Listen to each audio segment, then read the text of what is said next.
Welcome back to Charleston County RoadWise and More. As promised, we're going to take a ride on a CARTA bus, and there are passengers aboard. And I want you to know it feels nice and cool here, too. Must be a nice ride for folks who use this transportation. The reason that we're doing this is because CARTA, as we mentioned before, is one of those agencies that's the recipient of the Transportation Half-Cent Sales Tax. And I am really happy to be able to interview their interim executive director, and she is Christine Wilkinson, and she seems to know CARTA like the back of her hand. Welcome. It's good to have you. Thank you. Thank you for taking a ride with us today. You're absolutely welcome. It's quite a ride. I haven't ridden a bus since I left the big city of Philadelphia, but it's very nice to know that we have this kind of service in our community. About how many buses is CARTA running right now?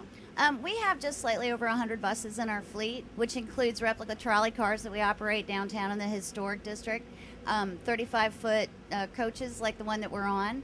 We also have some 40-foot coaches that we use for express service, and then some smaller neighborhood shuttles that we use up in neighborhood areas on shorter duration routes that feed into the main system. That's what I was going to ask you. Are all buses in all quadrants of the city or in just some? And how do you decide where to put buses? Well, there was a plan that was developed in 2005 that looked at the entire region and kind of planned for a system that would allow for express service, local service, regional type services, and then neighborhood services where if service was going into neighborhood areas, it'd be with a smaller bus to have less impact to the neighborhood. And that entire plan was put together and put out to the public. And when the sales tax referendum passed in 2004, we set about implementing it. And we had to do it in phases because the proceeds from the sales tax didn't come in immediately.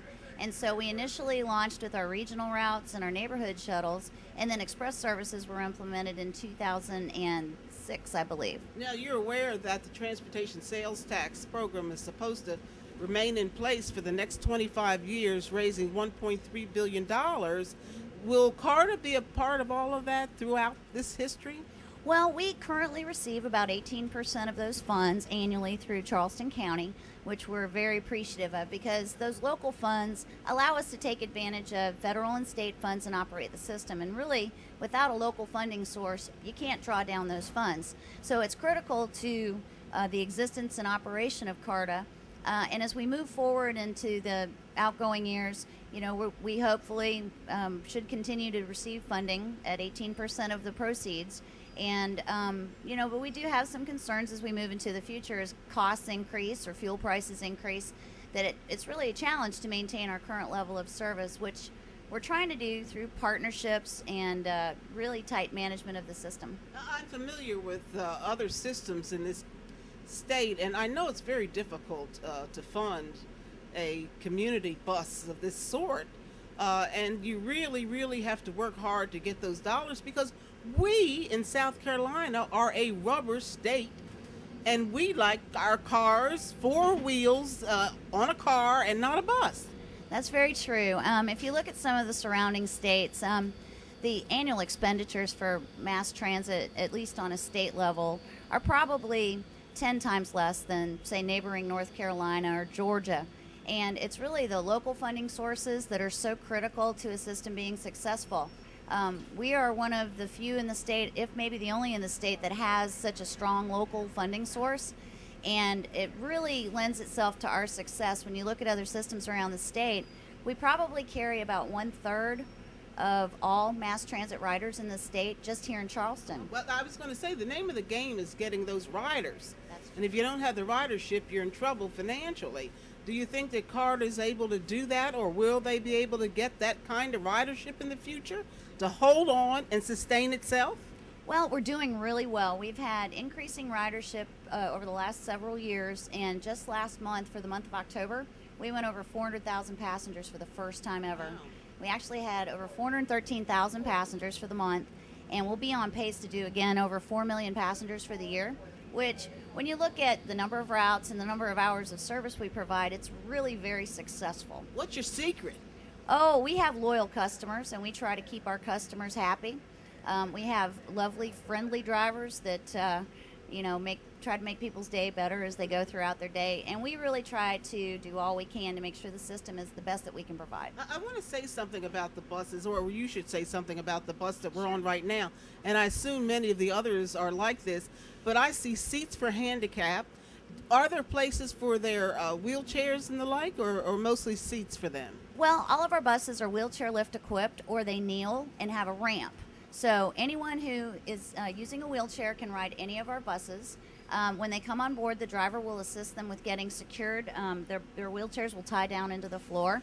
And these seats that you see here with the handicap sign, those are priority seating for the elderly and handicaps. When they come on board, our passengers stand up and allow them to be here. Or if they're using a wheelchair, we flip the seat up, and then you can be secured in your wheelchair as you ride. What concerns me, though, and I'm sure a lot of our watchers and listeners, is that it seems like local bus companies like CARTA have a tendency to drop routes that some of us consider very important. What's going on with that? Well, we did experience the need to reduce our services starting 2 years ago when the proceeds from the half-cent sales tax dropped a good bit with the economy, and I believe that was in 2008. And so from a budgetary standpoint, we're required to have a balanced budget, and with a decrease in revenue, we had to make adjustments somewhere. What the board does is there's a very detailed analysis process that happens. They look at the performance of the routes, they have public hearings, and they hear from the public and also the staff about those performance issues, who's affected, and they have sometimes some very, very tough decisions to make.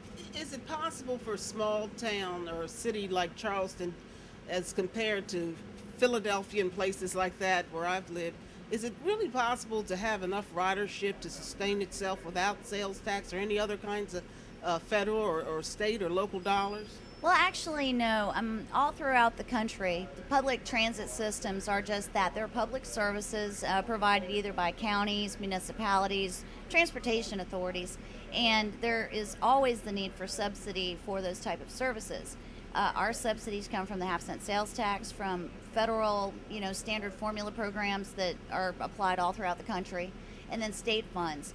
And the economics of public transportation is that you just can't charge enough in fare to operate the system. And that's why in the 60s and 70s, all across the country, what were formerly private systems were taken public as communities recognized that it was indeed a critical public service and that it may not continue in just the private sector. So there isn't a transit system really in the country that can be self-sustaining just on the fares paid by passengers. I think it's only fair for us to say, too, that CARTA, just like many community transportation systems, are using dollars from the sales tax that will be pinpointed for transportation. Not necessarily a CARTA, but for transportation, period. Yes. But the public transportation that we have right now would be that of CARTA. And we'll talk more about that when we return from the break. And I've got some other questions about the history of these kinds of ways to travel for the community, and see what you think of that. We'll do that in just a moment. We'll be right back with RoadWise and More.